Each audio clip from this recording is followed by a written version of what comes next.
So hey guys, welcome to another Warframe video, and today I want to take a quick look at the Corpus Tech's weapon of choice, the Supra. The Supra is a primary automatic assault rifle with very high rate of fire and high puncture damage. It's kind of like the Corpus version of the Gorgon is how I would describe it.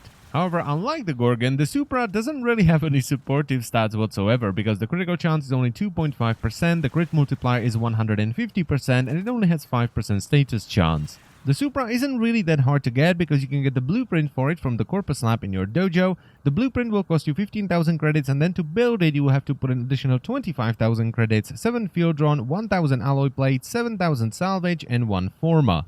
Now for me, the Supra is one of those weapons that I've always wanted to try, but I never did. And the reason why I've always wanted to try it is because Headshot loves the damn thing. Whenever you hear Headshot talk about the Supra or you see him playing with the Supra, he's always having a blast. So I was like, yep, I need to get my hands on that because that looks like a lot of fun. And it's understandable because, hey, it's a Corpus minigun. That's gotta be fun, right?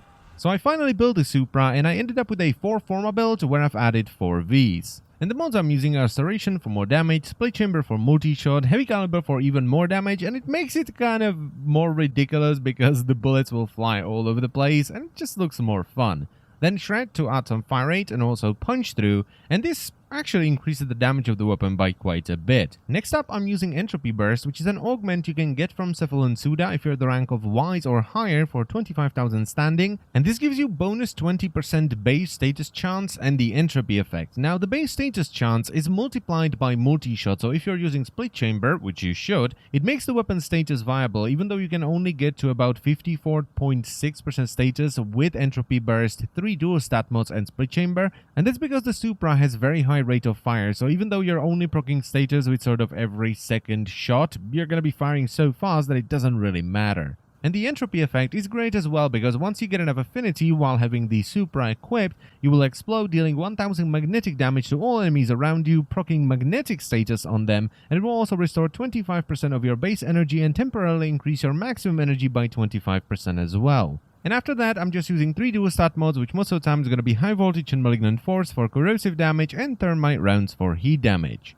And as I've said already, the 3 dual stat mods don't actually give you that much status chance. All in all, I think it's about 12.5, but with a weapon that fires this fast, that's still quite a bit. Now, the Supra is definitely not the most damaging weapon in the game, and it does have issues when you take it up against level 100 enemies. But if you bump the enemy level down, not by much, level 70-ish, which is still swordy worthy, it shreds even the toughest enemies in just a couple of seconds. So even without a ribbon, you can definitely use this weapon in Sortie 1 and 2, and if you're going up against the Infested, I would easily use it in Sortie 3 as well. But it does have a couple of issues outside of the lack of supportive stats, outside of, the status you get with the augment. The accuracy is not that great even without Heavy Caliber, and with Heavy Caliber the accuracy is pretty bad, but that's to be expected with a mod that trades accuracy for more damage. The reload time of 3 seconds is not the best thing in the world, especially for a chronic reloader like me who reloads all the time, and the ammo efficiency is pretty terrible as well, especially if you're using something like Shred or Speed Trigger. And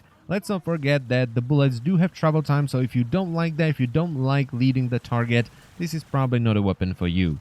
But I must say, Headshot was right. Bloody hell, this weapon is fun to use. It sounds great, it has the right amount of recoil, and I love weapons that have travel time on their bullets. It adds a little bit of skill to the weapon where you can't just point and click. You have to lead the target, especially if that target is far away from you, and I just enjoyed that, but I do understand that some people don't. The Supra gets a big thumbs up from me. It's not too hard to get, it is really fun to use, and with the right build, it can take on Sortie level enemies. So if you have a clan that has the Supra research, I would definitely pick it up. It's a lot of fun, very much recommended, and that's pretty much it for the video. So I thank you very much for watching. As always, oh bloody hell, silly me, I almost forgot. The prize is this baby right here, Dread VC Hexachron. This Dread Ribbon has been rolled before the Disposition nerf, so it's one of the best Dread Ribbons in the world right now. You simply can't get Dread Ribbons with stats like this anymore. And on top of giving you a ton more damage and status, it will also give you 184% crit chance with Point Strike,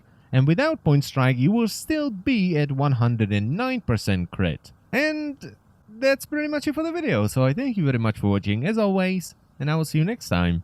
Bye bye.